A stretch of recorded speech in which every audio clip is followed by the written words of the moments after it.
ओम नमो भगवते वासुदेवाय नमः। आज की कथा में हम विशेष रूप से सुखिया मालिन की श्री कृष्ण सेवा वृंदावन लीला का आरंभ तथा बकासुर और अगासुर के उद्धार की कथा का श्रवण करेंगे।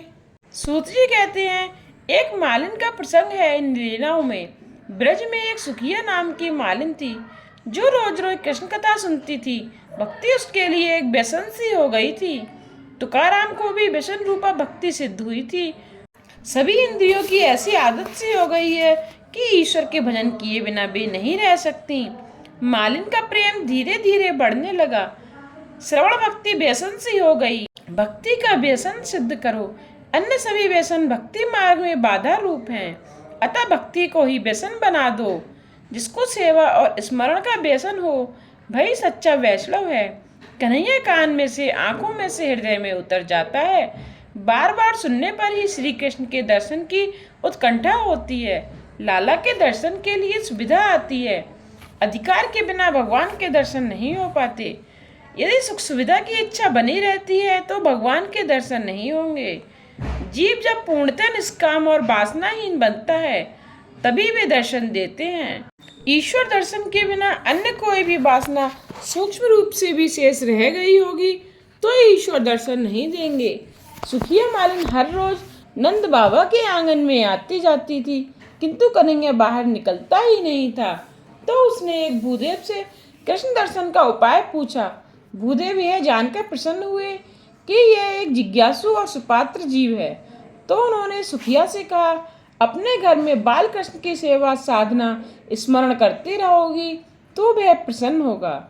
ईश्वर को बस में करने का एक अच्छा साधन है सेवा स्मरण। आग्रह सेवा स्मरण का रखो, ईश्वर दर्शन का नहीं। जीव को पात्रता मिलते ही ईश्वर उसे दर्शन देते हैं। लंबी लंबी दाढ़ी वाले साधु संत भी दर्शन के लिए आते रहते थे। कन्हैया सोचता था कि इन साधुओं की दाढ़ी जितनी बाहर उतनी ही अंदर भी हो सकती है। अंदर के काम विकार शायद अब भी बाकी ही होंगे। यशोदा जी के कभी हुई उसे जबरन बाहर खींच कर ले आती तो वह अपना मुंह फेर कर माता की साड़ी में छुपा लेता था। वे साधु अभी मुख दर्शन पाने के योग्य नहीं हो पाए थे। भगवान तो तन की बात भी जानते हैं और मन की भी। पात्रता पाए बिना जीव ईश्वर का दर्शन पा नहीं सकता। मालिन ने कहा, मैं सेवा कैसे करूं? मैं तो बड़ी गरीब हूँ। भूदेव, तू रोज 21,000 बार माला फेरना, कुछ साधन तो करना ही होगा। साधन करते करते जीव जब नम्र होकर आंसू बहाने लगता है तब ईश्वर कृपा करते हैं। कथा श्रवण के बाद कुछ व्रत नियम लिया जाए। कथा मार्गदर्शिका है। कथा श्रवण करते पर तो कुछ व्रत तो करो। मालिन को तो भांति भांति के साधन बताए गए किंतु वे सब उसके अनुकूल नहीं थे। तो भूदेव ने कहा, यदि तू कुछ भी नहीं कर सके तो कम से कम नंद बाबा के घर की हर रोज 108 बार प्रदक्षिणा करें। प्रणाम साष्टांग किए जाते हैं और प्रदक्षिणा चतुरंग। प्रदक्षिणा करते समय हाथ जोड़ बंदन करते हुए प्रभु का नाम जपते रहना। कीर्तन करते करते धीरे धीरे प्रदक्षिणा की जाए। कुछ लोग इस तरह दौड़ते हुए प्रदक्षिणा करते हैं मानो उनके पीछे कोई भूत दौड़ा हुआ आ रहा हो। प्रदक्षिणा में ऐसी भागदौड़ अच्छी नहीं है। 3 वर्षों तक प्रदक्षिणा का यह नियम बनाए रखना। कन्हैया अवश्य दया करेगा। तो मालिन इस प्रकार रोज प्रदक्षिणा करने लगी। मनुष्य प्राय अपने दैनिक कार्य तो नियम पर करता है, निद्रा और भोजन में तो वह कड़ा नियम रखता है, किंतु भजन में उसकी नियमितता न जाने कहाँ हवा हो जाती है। भजन किए बिना खाने वाला पाप खाता है। मनुष्य जितनी देखभाल अपने कपड़ों की करता है, यदि उतनी ही देखभाल अपने मन की भी करे तो वह मलिन नहीं हो पाएगा। सत्कर्म में नियमितता होनी चाहिए। नियमित सत्कर्म करने वाला ही संत है। नियम रखने वाले को ठाकुर जी परीक्षा भी लेते हैं। मालिन रोज परमात्मा को मनाती रहती थी, हे नाथ दर्शन दीजिए। 3 वर्ष पूरे हो गए। अब तो कृष्ण विग्रह असह्य हो गया है। उसका मन भी शुद्ध हो गया है। आज उसने निश्चय किया है, जब तक कन्हैया का दर्शन ना कर पाऊं तब तक मैं नंद बाबा के आंगन से नहीं हटूंगी। जीव जब वियोगाग्नि में छटपटाने लगता है भगवान आ मिलते हैं। अपने सिर पर फूल फल की टोकरी उठाए सुखिया मालिन प्रदक्षिणा करने लगी। परमात्मा को सबरी के बेर याद आ गए। दर्शनातुर मालिन को मुझे दर्शन देना होगा। कटी पर सोने की करधनी, हृदय में बाजूबंद, गले में कंठी, पग में पैजनियां और मस्तक पर मोर पंख से विभूषित बालक कन्हैया चुमक चुमक करता हुआ आंगन में आया। दर्शनातुर मालिन के सामने आकर हाथ फैलाकर लाला फल मांगने लगा। बाल कन्हैया से मालिन भी बातें करने के लिए आतुर थी। अपने सुख दुख की बातें कन्हैया से एकांत में कहना, अपने दुख की कथा कृष्ण के सिवाय किसी और से न कहना, वह तुम्हें सुख देगा। मालिन ने सोचा कि यदि लाला के हाथ में फल रख देगी तो तुरंत ही वह भीतर लौट जाएगा। सो वह उसको बातों से रोकने लगी। मैं फल देने नहीं बेचने आई हूँ, फल ले और मुझे अनाज दे। फिर उसे दुख भी हुआ कि अनाज मांगा ही क्यों, उसे कोई संतान ना थी। यदि मेरे घर पुत्र हुआ तो मैं बड़ी पापनी हूँ। कन्हैया बड़ा दयालु और प्रेमी है, वह मेरी गोद में आएगा तो मैं उसे प्यार करूँगी। बालकृष्ण दौड़ता हुआ 2 मुट्ठी भर चावल ले आया और मालिन की टोकरी में रख दिए। अब तो फल दो। मालिन ने कहा, मेरी गोद में तो बैठ बेटा, मैं तुमसे सुख दुख की बातें करना चाहती हूँ। तो कन्हैया उछलकर उसकी गोद में जा बैठा। मालिन की इच्छा परिपूर्ण हुई, ब्रह्म संबंध संपन्न हुआ। हजारों वर्षों का विरही जीव आज ईश्वर से जा मिला। प्रेम में कभी तृप्ति होती भी है क्या? कन्हैया कहने लगा, मैं तो अभी बालक हूँ, पिता हूँ और माता भी हूँ। मेरे साथ जो जैसा प्रेम करेगा वह वैसा ही पाएगा। मालिन ने लाला को बड़े अच्छे मीठे फल दिए। दोनों आनंदित हो गए। फल मिलते ही लाला भागा हुआ घर में चला गया। मालिन ने प्रभु से प्रार्थना की, कहीं अपने कन्हैया को अपनी ही नजर न लग जाए। अपनी टोकरी लेकर सुखिया घर वापस आई। टोकरी सिर से उतारी तो देखा वह तो रत्नों से पड़ी हुई है। उसे सुखद आश्चर्य हुआ। सोचने लगी कि मेरे जन्म जन्मांतर का दारिद्र्य दूर हो गया। ईश्वर को फल दोगे तो वह तुम्हें रत्न देंगे। परमात्मा जब देते हैं तो छप्पड़ फाड़ कर देते हैं। मनुष्य देते समय कुछ संकोच करता है, किंतु प्रभु तो कई गुना बढ़ाकर देते हैं। जो व्यक्ति अपने सत्कर्म रूपी फल भगवान को अर्पित करता है, उसकी जीवन टोकरी को भगवान सुख सुविधा के रत्नों से भर देते हैं। भगवान उसे ब्रह्म विद्या रूपी दिव्य रत्न भी देते हैं। सुखिया मालिन जीव का प्रतीक है। जीव से परमात्मा सत्कर्म पुण्य के फल मांगते हैं। जो तुम सत्कर्म रूपी फल भगवान को दोगे तो वे तुम्हें कई गुना करके देंगे। भगवान किसी के भी ऋण का बोझ अपने सिर पर नहीं रखते, वे तो ब्याज सहित अदा कर देते हैं। हे अर्जुन, तू जो कुछ कर्म, भोजन, हवन, दान, तप आदि करे वह सब मुझे अर्पण कर दे, तभी तू मुझे पा सकेगा। सभी कर्म भगवान को अर्पण कर दो। किए हुए कर्मों का पुण्य फल कृष्णार्पण करो। फल स्वयं भोगने की इच्छा ना करो। जो अपना फल भगवान को अर्पण करता है उसकी बुद्धि रूपी टोकरी ब्रह्म ज्ञान के रत्नों से छलक जाती है। कन्हैया सभी को फल देता है। भगवान की गोकुल लीला यहीं परिपूर्ण हुई है। बाल लीला का श्रवण श्रद्धा उत्पन्न करता है और किशोर लीला का श्रवण भक्ति उत्पन्न करता है। अब वृंदावन लीला का आरंभ हो रहा है। भारत भूमि कर्म भूमि है, अन्य देश भोग भूमि। हमारे यहाँ कर्मानुसार फल मिलते हैं। प्रत्येक कर्म को परमात्मा की आज्ञा मानकर पूर्ण करो। भक्ति और कर्म में वैसे तो कोई अंतर नहीं है। प्रभु को प्रसन्न करने के लिए किया गया कर्म ही भक्ति है। कर्म में फलेच्छा कपट है। फल इच्छा किए बिना किया गया कर्म ही भक्ति है। जो कोई प्रत्येक कर्म ईश्वर के हेतु करता है उसके वे सारे कर्म भगवान की भक्ति बन जाते हैं। कर्म करते समय भगवान के लिए ही करने की निष्ठा रखनी चाहिए। कर्म करते समय मन ईश्वर में संलग्न रहे तो प्रत्येक क्रिया भक्ति बन जाएगी। व्यवहारों को अतिशय शुद्ध रखोगे तो वे सब भक्ति बन जाएंगे। पाप करते समय मनुष्य ईश्वर को भूल जाता है। ईश्वर सर्वव्यापी और सर्वत्र है ऐसा मानोगे तो पाप नहीं कर पाओगे। व्यवहार और भक्ति में अंतर नहीं है। ईश्वर की भावना रखकर किया गया व्यवहार भक्ति है। जब तक शरीर है तब तक व्यवहार अनिवार्य है। प्रत्येक कर्म को भक्तिमय बना दो। भोजन करते समय भी मान लो कि नारायण ही आहार कर रहे हैं। ऐसा संधान होने पर भोजन भी भक्ति ही है। व्यवहार को भक्ति और ज्ञानमय बनाओ। ईश्वर से कभी दूर मत जाओ, कभी निठल्ले मत रहना। निठल्ला हाथ पाप कर बैठता है। कामकाज करने की आदत का एकाएक त्याग कर दोगे तो शरीर पापाचार करने लगेगा। सो प्रवृत्ति रत रहो और सभी प्रवृत्तियों को ईश्वरमय बना दो। निठल्ले व्यक्ति के मन में पाप और विकार जागते हैं, सो इसीलिए सतत सत्कार्य करो। घर गृहस्थी चलाने के लिए कामकाज नौकरी धंधा तो करना ही पड़ता है, किंतु उन प्रवृत्तियों के समय ईश्वर को मत भुला देना। प्रत्येक घंटे के आरंभ में कुछ क्षणों के लिए ईश्वर का ध्यान करते रहोगे तो पाप से दूर रह सकोगे। ईश्वर द्वारा दी गई स्थिति में आनंद और संतोष मानो। अपनी सभी प्रवृत्तियों का ईश्वर से संधान बनाए रखो। सभी कार्यों को ईश्वर की आज्ञा समझकर करते रहो। कर्म के फल की इच्छा ना रखो। कर्म का कैसा कितना कब फल दिया जाए वह भगवान के सोचने की बात है। कर्म सद्भाव से करो। जैसी ध्वनि वैसी प्रतिध्वनि। जो बर्तन तुम्हें अपने लिए प्रतिकूल लगता हो वैसा बर्तन किसी और के प्रति भी न किया जाए। यदि तुम किसी जीव के प्रति कुभाव द्वेष असूया रखोगे वह तुम्हें भी बदले में वही कुछ देगा। शरीर थककर चूर चूर ना हो जाए तब तक काम में लगे रहो।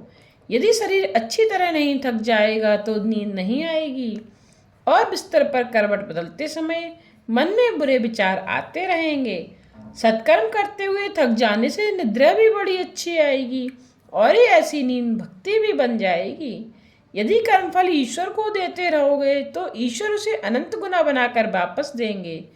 इस बात का अनुभव ना होने पाए तो मान लेना कि तुम्हारे ही कर्म में कुछ कमी है। पूर्व जन्म के संस्कार और वासना जल जाने पर कर्म में से आनंद की प्राप्ति होगी। कर्म का फल कब मिलेगा यह कहा नहीं जाता। उस सुखिया मालिन की तरह अपने सभी कर्म ईश्वर को अर्पण करते रहो। वे तुम्हारी टोकरी में सद्भाव और ज्ञान के रत्न भर देंगे। ठाकुर जी मंदिर में नहीं अपने हृदय में विराजमान करने चाहिए। उनको मंदिर में स्थापित किए जाने से हमारा मन शांत नहीं हो पाएगा। बुद्धि में से विषयाधिक कूड़ा करकट साफ करके हमें ठाकुर जी को बिठलाना है। हम जिस प्रकार सांसारिक विषयों को मन में जमाए रहते हैं उसी प्रकार प्रभु को भी वही स्थान देंगे तो शांति मिलेगी और तभी जीवन कृतार्थ होगा। बाल कृष्ण 5 बरस के हुए और उन्हें वृंदावन जाने की इच्छा हुई।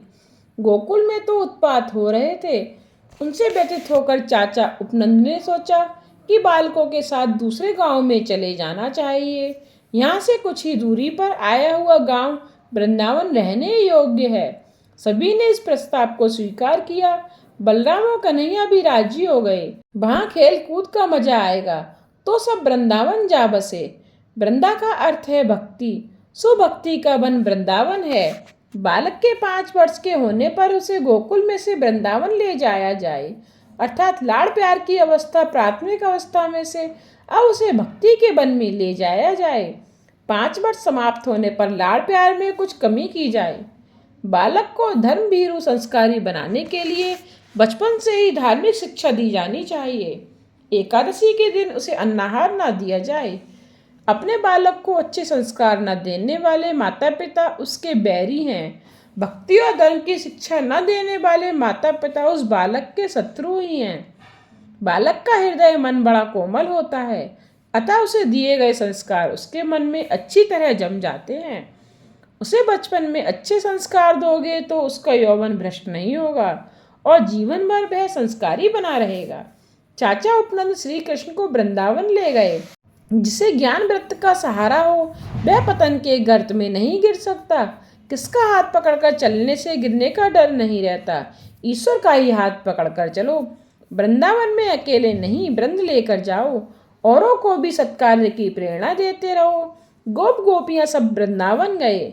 वृंदावन में यमुना किनारे और गोवर्धन पर्वत को देखकर रामकृष्ण और सभी बालकों को बड़ा आनंद हुआ। वहां आकर भगवान वत्सपाल हुए। बाल मित्रों के साथ बछड़े चराने लगे। यमुना किनारे वे सब भांति भांति के खेल खेलते रहते थे। कृष्ण 11वें अध्याय में वत्सपाल हैं और आगे गोपाल। कृष्ण कभी कभी बंसी बजाकर तथा भांति भांति के खेल रचाकर गोप बालकों को आनंद देते थे। जीव मात्र को कृष्ण की बांसुरी की मधुर तान पुकारती रहती है, किंतु मोहक विषयों में फंसा हुआ जीव बंसी की पुकार सुन नहीं पाता। यमुना अर्थात भक्ति के किनारे दो बाधाएं उपस्थित होती हैं। एक है बत्सासुर अर्थात अज्ञान, अंध और श्रद्धा, और दूसरी है बकासुर अर्थात दंभ। बगुला दंभ का प्रतीक है। बग भगत अर्थात दंभी।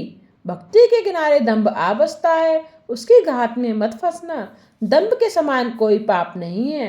अन्य पापों के लिए प्रायश्चित किया जा सकता है, दंभ के लिए नहीं। जिसका बाहरी चोला तो अच्छा हो किंतु अंतर तथा करनी मैले हो, वह बकासुर ही है। बगुले की चोंच है लोभ, कीर्ति और धन का लोभ अपने साथ दंभ भी ले आता है। यमुना भक्ति के किनारे बगुला दंभ के आते ही सारा खेल बिगड़ जाता है। भगवान ने बत्सासुर और बकासुर का वध किया। एक बार श्री कृष्ण अपने बाल मित्रों के साथ वन में बछड़े चराते हुए खेल रहे थे। उन बालकों के सद्भाव का वर्णन किन शब्दों में करें कि जिनको श्री हरि के साथ खेलने का शुभ अवसर मिला है, जिनके दर्शन के लिए योगी और ऋषि मुनि तरस रहे हों, उसी पर ब्रह्म के साथ वे गोप बालक खेल रहे हैं। सभी बालक खेल कूद में लगे हुए थे। इतने में वहां अगासुर आया। उसे कंस ने भेजा था। वह बकासुर और पूतना का छोटा भाई था। जहाँ अज्ञान और दंभ हो, वहाँ पाप आ धमकता है। अगासुर अजगर का रूप लेकर आया और सभी गोप बालकों को निगल जाने की इच्छा से मार्ग में सो गया। उसके खुले हुए विशाल मुख को उन बच्चों ने पर्वत की गुफा मान लिया और उसमें प्रवेश करने की सोची। उन्होंने कन्हैया से कहा, यदि तू भी हमारे साथ आए तो हमें डर नहीं लगेगा। अजगर के मुंह में घुसे हुए गोप बालक अपने आप बाहर निकल नहीं पाते, श्री कृष्ण ही उनको बाहर निकालते हैं। पाप के अगासुर के उदर में पहुंचा हुआ व्यक्ति अपने आप बाहर नहीं आ सकता। कोई बाहर के पुण्यशाली संत या प्रभु ही उसे बाहर खींच सकते हैं। पाप और सांप एक समान है। सांप द्वारा काटे जाने पर यदि उस अंग को हम शीघ्र ही काट दें तो उसका विष सारे शरीर में फैल नहीं पाएगा। सांप के विष की भांति यदि पाप कुछ समय के लिए भी अंदर रह जाएगा तो बचना मुश्किल हो जाएगा। पाप का चिंतन करने से भय जम जाएगा। इसी प्रकार पाप का विचार आते ही उसे उसी क्षण नष्ट कर दोगे तो बच पाओगे। सांप के विष की भांति यदि पाप कुछ समय के लिए भी अंदर रह जाएगा तो फिर बचना मुश्किल हो जाएगा। पाप का चिंतन करने से भय जम जाएगा। पाप धरती से आकाश तक व्याप्त है। अगासुर का होठ धरती पर था और दूसरा आकाश तक पहुंचा हुआ था। मन संग संग चलता है, अतः पाप तो तुम्हारे साथ वन पर्वत या जहाँ भी जाओगे वहाँ साथ ही जाएगा। वासना के प्रभाव में बहा जा रहा जीव अंतरात्मा के मना करने पर भी पाप करता रहता है। वासना के वेग में ज्ञान बह जाता है और पाप हो जाता है। जो पाप के अजगर रूपी उदर में चला जाता है वह बाहर नहीं आ सकता। पाप बड़ा आकर्षक होता है। पाप करने का प्रसंग आए और पापाचार किए बिना कोई चारा ही ना रहे तो भगवान को साक्षीभूत रखकर पाप करना। इसका अर्थ यह नहीं है कि पापाचार करते रहो, किंतु ऐसे समय भगवान का स्मरण अवश्य करते रहना। जब तक पाप हृदय में होगा उसका नाश नहीं होगा, उसकी तो जड़ ही काटनी होगी। सभी क्रिया प्रकट अप्रकट शब्दोच्चारण के साथ ही होती हैं। पापाचार के पहले मन में उसका उच्चारण होते ही उसका नाश करो। पहले विचार भ्रष्ट होता है, फिर वाणी भ्रष्ट होती है और फिर आचार में भ्रष्टता आ जाती है। मन में पाप आते ही मन को डांटो, उसे सजा दो। पाप मन में आते ही शीतल जल से स्नान करके कीर्तन करो, प्रार्थना करो, हे प्रभु यह काम, यह वासना, यह लोभ मुझे सता रहा है, मुझे छोड़ता नहीं, कृपा करो, मेरी सहायता करो। सच्चे हृदय की प्रार्थना वे अवश्य सुनेंगे। संत प्रभु का नाम उच्चारण सतत करते रहते हैं, अतः उनसे पाप नहीं किया जा सकता है। अगासुर के उदर में जाते समय ताली बजाते हुए अर्थात मन को जागृत करते हुए जाओ। सभी जानते समझते हैं कि असत्य बोलना, किसी को सताना, हिंसा करना आदि पाप है, फिर भी पाप करते ही रहते हैं। पाप को मूल से उखाड़ फेंको। जब भी ऐसा लगे कि अपना शरीर या मन पाप करने जा रहा है तब तुरंत ही भगवान के नाम का कीर्तन करने लगो। परमात्मा को याद करते हुए पाप की वासना छूट जाएगी। पाप की आदत छुड़ाने का उपाय है प्रभु प्रार्थना। प्रभु मेरी पाप वासना का नाश करो। मैंने जब पाप किया था तब आप भी वहां उपस्थित थे। मुझे सजा भी दीजिए और क्षमा भी। मनुष्य स्वयं जानता तो है कि वह क्रोधी है, कामी है। आजकल के लोग धन को अपने सीने से चिपकाए रहते हैं, किंतु प्रभु को दूर ही रखते हैं। अकेले कहीं भी ना जाओ। ठाकुर जी को हमेशा अपने साथ रखो। ठाकुर जी को अपने साथ रखने का यह अर्थ नहीं है कि उनकी मूर्ति या छवि को जेब में रख लिया जाए, किंतु अपने हृदय में बसाए रहो। उनका स्मरण करो और उनके ही सानिध्य का अनुभव करते रहो। बालक जानते हैं कि कन्हैया उनके साथ होगा, तो कोई डरने की बात नहीं है। कृष्ण को साथ लेकर वे सभी गोप बालक नाचते कूदते अंदर चले गए। उनकी रक्षा के हेतु कृष्ण भी अगासुर के मुंह में चले गए। भागवत में समाधि भाषा का प्रयोग भी बहुत किया गया है। लौकिक और परमत भाषा गौड़ है। समाधि भाषा का अभ्यासी भागवत का अर्थ समझ जाएगा। विलासी के लिए भागवत समझना बहुत कठिन है।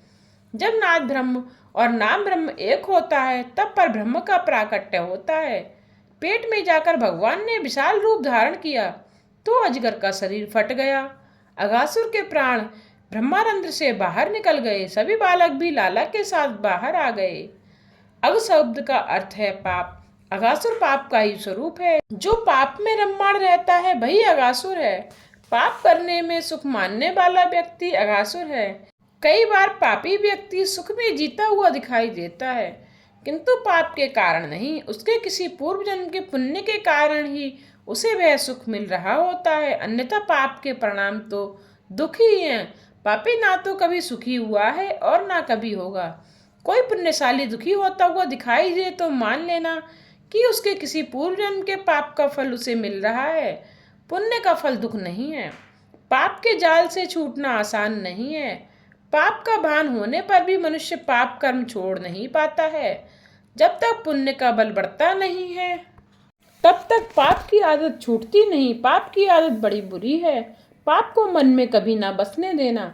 मनुष्य शरीर की अपेक्षा जीभ से, जीभ की अपेक्षा आंखों से और आंखों की अपेक्षा मन से अधिक पाप करता है। जब तक इंद्रियां पाप करने की आदी हैं तब तक भक्ति रस मिल नहीं पाता। इंद्रियों की गगरी में भक्ति रस भरना है तो पहले उसे निष्पाप करो।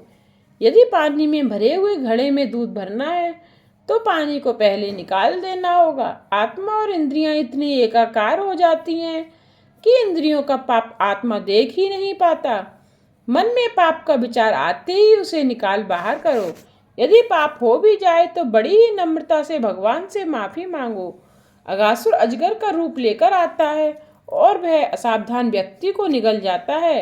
औरों की निंदा कानाफूसी जैसा कोई पाप नहीं है। मनुष्य अपने को ही सुधारने में रहता है, फिर चाहे औरों की कितनी भी हानि होती हो। यह पाप और हिंसा ही है। यदि पाप तुम्हारे शरीर और मन में एक बार घुस गया तो तुम्हें छोड़ेगा ही नहीं। जिसके घर में मन में पाप आ बसता है उसके घर में मन में परमात्मा कभी नहीं आते। जानबूझकर पाप करने वाला, पाप में सुख मानने वाला, पाप ही में रम्माण रहने वाला अगासुर ही है। पाप किए बिना रहा ही ना जाए तो भगवान को साक्षी में रखना, वे तुम्हें बचाएंगे। यद्यपि यह नियम कनिष्ठ है, उत्तम बात तो यही है कि पाप का विचार तक न किया जाए। बिना भोगे हुए जिसका नाश नहीं हो सकता वह पाप है। पुण्य तो बिना भोगे भी नष्ट हो सकता है। पुण्य भोगने के लिए तो जन्म लेना पड़ता है। साधु संतों को भी पुण्य तो अंत में कृष्णार्पण ही करना पड़ता है। पुण्य कृष्णार्पण किया जा सकता है, पाप नहीं। पाप का दंड तो स्वयं ही भुगतना पड़ता है। किसी महापुरुष सुपात्र साधु संत की कृपा होने पर ही पाप की वासना नष्ट हो सकती है। कई बार तो अंतरात्मा की अनिच्छा होने पर भी पाप हो जाता है। गीता में अर्जुन ने भगवान श्री कृष्ण से एक सनातन प्रश्न पूछा है, अनिच्छा होते हुए भी जीव पाप में क्यों प्रवृत्त होता है? वह पाप क्यों करता है? इच्छा ना होने पर भी उसे पाप क्यों करने पड़ते हैं? भगवान कहते हैं, रजोगुण में से उत्पन्न हुए काम और क्रोध मनुष्य के प्रमुख शत्रु हैं। वे ही उसे पाप की ओर घसीटते रहते हैं। ताली बजाते हुए बालक पहले नाद ब्रह्म में लीन हुए और बाद में उनका मन पर ब्रह्मा में जा मिला। वैसे तो सभी बालक सारे दिन की लीला अपनी माताओं को उसी दिन सुनाते रहते थे, किंतु इस अगासुर वध का प्रसंग 1 वर्ष के बाद सुनाया। अर्थात कृष्ण ने अपने 5वें वर्ष में अगासुर का वध किया था, किंतु 6ठे वर्ष में बतलाया। परीक्षित राजा ने पूछा, उन बालकों ने ऐसा क्यों किया? 1 वर्ष तक छुपाए रखने का क्या कारण था? परीक्षित के इस प्रश्न से सुखदेव जी को उस प्रसंग का, उस रहस्यमय लीला का स्मरण हो आया। वे समाधि में लीन थे। कुछ देर के बाद धीरे धीरे जब बाह्य दृष्टि प्राप्त हुई तो कहने लगे, सुनो राजन, ब्रह्मा ने उन गोप बालकों का अपहरण किया था। वहां से वे 1 वर्ष के बाद लौटे। सो 1 वर्ष के बाद ही वे अपनी सारी बात कह पाए। सुखदेव जी ने 13वें और 14वें अध्याय में विस्तार से समझाया है। भगवान 4 प्रकार के रास खेलते हैं, उनका नाम ही रस है। परमात्मा दिव्य रस स्वरूप हैं, उनके साथ मिलना रास है। रास का अर्थ है ब्रह्मा से मिलन, रास का अर्थ है कृष्ण संबंध, ब्रह्मा से संबंध। जीव जब ईश्वर के साथ एक हो पाता है तभी कृतार्थ होता है। गोकुल के गायों की इच्छा थी कि वे प्रभु के साथ एक बने। अब यह कैसे हो पाएगा? तो उन्होंने इच्छा की कि जिस प्रकार बछड़े उसका दूध पीते हैं उसी प्रकार कृष्ण पिए। प्रभु ने उनकी इच्छा पूरी की। इस अध्याय में गाय रास वर्णित है। गोकुल की वृद्धाओं की इच्छा थी कि कन्हैया को लाड़ करें, दुलरा पाएं। वे सब लाला से मन में मिलती थीं। मानसिक मिलन भी आनंदमयी है, फिर भी प्रत्यक्ष मिलन की उत्कंठा बनी रहती थी। इस अध्याय में वृद्धा गोपियों का रास वर्णित है। अगासुर के उदर से सभी गोप बालक और बछड़े बाहर आए। बालकों ने कन्हैया से भोजन करने की इच्छा प्रकट की तो कन्हैया ने कहा, हाँ चलो, यमुना के इस सुंदर किनारे पर हम पंक्ति लगाकर भोजन करें और ये बछड़े भी हरी घास चरते रहेंगे। कन्हैया और सभी बालक एक साथ मिलकर पद्म व्यूह चक्रव्यूह रचकर भोजन करने बैठ गए। यह समाधि भाषा है। कमल की पंखुड़ियाँ बिल्कुल पास पास होती हैं, एक दूसरे से लगकर होती हैं। कमल के मध्य में कोमल पदार्थ होता है और छोटी सी पंखुड़ियाँ वहाँ होती हैं। वही पंखुड़ियाँ उन छोटी सी पंखुड़ियों से लगकर होती हैं। सभी बालकों की इच्छा श्री कृष्ण से लगकर बैठने की है। सभी अपने अपने घर की सामग्री कन्हैया को खिलाना चाहते हैं। सभी कन्हैया के मुख में कौर रखना चाहते हैं। दूर बैठकर तो वैसा नहीं किया जा सकता। श्री कृष्ण ने बीचों बीच बैठकर सभी बालकों के मन की इच्छा पूरी की। रास लीला में भी प्रत्येक गोपी को वैसा अनुभव कराया कि वे उसी के साथ हैं। प्रत्येक गो बालक और गोपी को कृष्ण ने सानिध्य और स्पर्श का अनुभव कराया। ईश्वर के सामीप्य के बिना चैन नहीं आता, ब्रह्म स्पर्श के बिना आनंद नहीं मिल पाता। प्रेम इतना शक्तिशाली है कि निरंकार को भी साकारता दे देता है। निष्काम ईश्वर भी प्रेम के कारण सकाम बन जाते हैं। कन्हैया अपने मित्रों को समझाता है, कभी अकेले न खाना, अकेले खाने वाला बिल्ली बनता है। चोरी छुपे अकेले में खाना पशु धर्म है, अकेले कभी न खाया जाए। ईश्वर सभी को समान आनंद देते हैं, मनुष्य विषमता देता है, विषमता बनाए रखता है। ईश्वर सुपात्र जीव को इतना तो देते हैं कि लेने वाला लेते लेते थक जाए। ईश्वर यज्ञ का भोक्ता है। यज्ञ में आह्वान करने पर भी कई बार जो ईश्वर भोजन नहीं करते हैं वही आज गोप बालकों के हाथों भोजन कर रहे हैं। परमात्मा को बस में करने का सर्वोत्तम साधन है प्रेम। भगवान को उत्तम वस्तु दी जाए और वैसी वस्तु है भक्ति। भक्ति ही शुद्ध प्रेम भाव है। कोई बालक जलेबी लाया तो कोई बर्फी तो कोई दही बड़ा। सभी बालक मिलकर खा रहे हैं। भोजन के समय विनोद करना चाहिए, आनंद करना चाहिए। कन्हैया ने कहा, अजी इसकी माँ दही बड़े सी गोल मटोल और बाप दुबलो पतला। सभी हंस पड़े। इस प्रकार कन्हैया और सभी बालक आनंद प्रमोद करते हुए खाने और खिलाने लगे। जीव जब अपनापन जीवत अभिमान छोड़कर परमात्मा से प्रेम करने लगता है तब ईश्वर भी अपना ईश्वरत्व छोड़कर जीव के साथ खेलने चले आते हैं। अभिमानी जीव अपने को शास्त्रीय पंडित ज्ञानी मानता है, वह भगवान को भी ललकारने लगता है। भगवान कहते हैं, यदि इस जीव को मुझसे कुछ लेना देना नहीं है तो मैं भी क्यों उनका ध्यान रखूं। यदि परमात्मा को प्रसन्न करना है तो बालक बनकर उनके पास जाओ। गो बालकों के साथ भोजन करते हुए भगवान की शोभा देखिए। उस समय श्री कृष्ण की छटा सबसे निराली थी। उनकी कमर में बांसुरी बंधी हुई थी, बगल में सींग और लकड़ी थी। बाएं हाथ में घी युक्त दही मिले हुए चावल का गिलास था। उंगलियों में फलों का अचार था। चारों ओर गोप बालक बैठे हुए थे। वे सभी के मध्य में बैठकर सभी बालकों के साथ विनोद करते हुए भोजन कर रहे थे। स्वर्ग के देवता भी इस अद्भुत लीला को आश्चर्य से देख रहे थे। इस लीला को मन में देखकर आनंद करो। वृंदावन यमुना का किनारा, फलों से झुके हुए वृक्षों की घटा, नीचे बैठे हुए कृष्ण और गोप बालक आदि की मन में कल्पना करोगे तो आनंद मिलेगा। सच्चा वैष्णव मन से तो हमेशा वृंदावन में ही रहता है। तन चाहे जहाँ हो, मन तो वृंदावन में ही होना चाहिए। भावना भक्ति को सफल करती है। खाना कोई पाप नहीं है। खाने के लिए ही तो भगवान ने ये सारे खाद्य पदार्थ उत्पन्न किए हैं। किंतु भगवान को बुलाकर भगवान को अर्पण किए बिना खाना ही पाप है। कई लोग कहते हैं कि आज तो उनको एकादशी का उपवास है, किंतु अकेले में ढेर सारा खा लेते हैं। खाना नहीं, किसी से छुपाकर चोरी छिपे खाना पाप है। अगासों को जो कन्हैया ने मोक्ष दिया, तब ब्रह्मा को आश्चर्य हुआ। वे इधर उधर देखने के लिए आए कि ये कन्हैया कौन है। यहाँ आकर देखा तो कन्हैया को गोप बालकों के साथ भोजन करते हुए पाया। आज की कथा को यहीं विश्राम देते हुए कल की कथा में हम तपस्वी ब्रह्मर्षि सांडिल्य पूर्णमासी और मधुमंगल का श्री कृष्ण का प्रेम तथा ब्रह्मा जी का मोह और उसके नाश की कथा का श्रवण करेंगे।